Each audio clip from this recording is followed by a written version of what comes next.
సుడిగాలి తుఫాన్లు సుడిదోమని తీసుకొని వస్తాయి. ఎందుకంటే వాతావరణం వేడిగా ఉక్కపోతగా ఉంటుంది. ఈ వాతావరణం సుడిదోమకు చాలా ఇష్టమైంది. నమస్తే, నేను మీ భూశంకర్.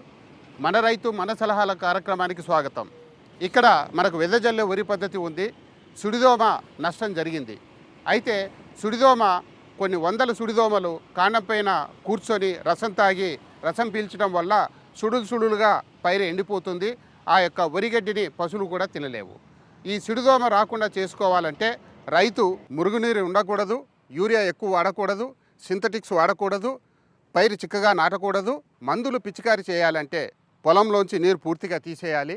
మొదలకు నీరు తగిలేటట్లు చికెన్ లెక్ నాజిల్ లాంటి వాటిని వాడాలి. దీని నివారణకు ట్రైఫ్లూబజోపైరిమ్, పైమెట్రోజైన్, ఇథోఫెన్ ఫ్రాక్స్, బిఫ్రోఫీజిన్, డైనోటెఫ్చురాన్ వంటి మందులను పిచికారి చేసుకోవచ్చు.